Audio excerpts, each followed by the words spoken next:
That was amazing stuff from our mobile journalist. And now I'm joined by Kit Reenan, who's from Dublin, has been writing poetry for 5 years. Hi, welcome. Hi, thank you. Well, tell us about yourself. I'm a spoken word poet from Dublin. I've been writing for the last 5 years or so. It's only the last year or two that I've really started to do anything with my poetry. I never used to put it anywhere or talk about it. It was definitely something I kept a secret. I was really embarrassed by it. It was only from actually attending open mics and seeing other poets that I kind of thought, why not? Why not get up and do it? Why not share some of the stuff I've written?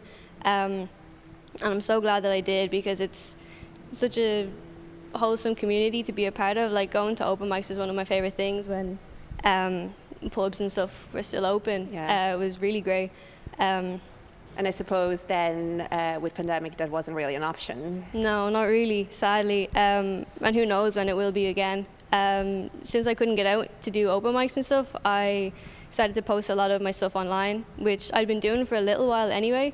But when everything closed and I didn't really have an option, I couldn't perform anywhere, that's when I started to really get more into being an avid user of social media.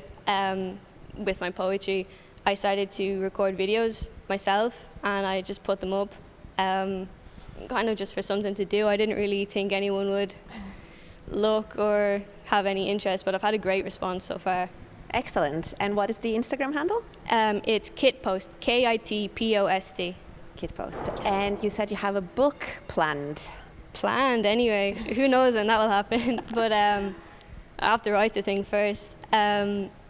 Hopefully by this time next year it'll be out, but I have to just wait and see. Let's see how it goes. And what are you going to perform for us today? I'm going to perform one of my pieces called Boy in the Sky. And what's it about? It's about, I guess, taking risks, being scared to take a chance, but you're more scared of failing than the outcome itself. Very good. That sounds very inspirational. Thank you. Take it away. Thanks. The boy in the sky sits on clouds and watches the world go round. Swings his feet through the air and always contemplates jumping down, but he knows both his legs would break the second he makes contact with the ground, so suspended he'll remain for another day.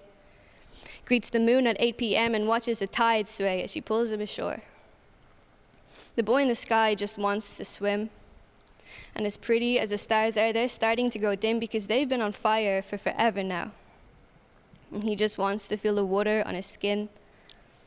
The boy in the sky has always battled with his bravery. His confidence is a brother he does not know, so when the cloud he sits on grows cold and spills snow to the earth below him, he just casts his eyes away. And the boy in the sky never learned how to feel. And he's not certain he's real anymore, and what's more, how he even got caught up in the clouds in the first place.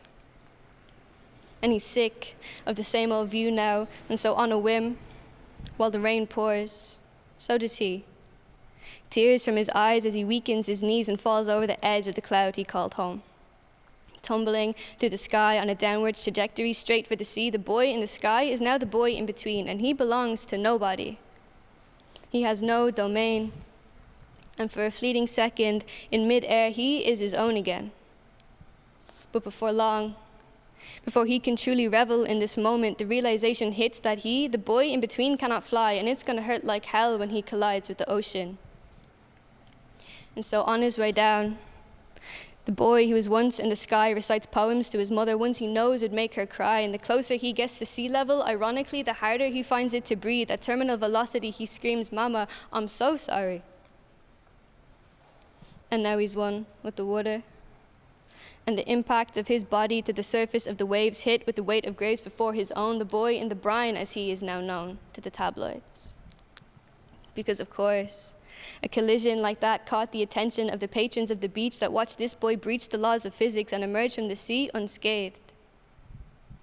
Battered and broken, he floated to the coast like driftwood, but he could still manage to rise to his own 2 feet. Thank you. Amazing poem by Kit. Make sure to give her a follow over on Instagram. And quite fittingly, we are off to Poetry Ireland now.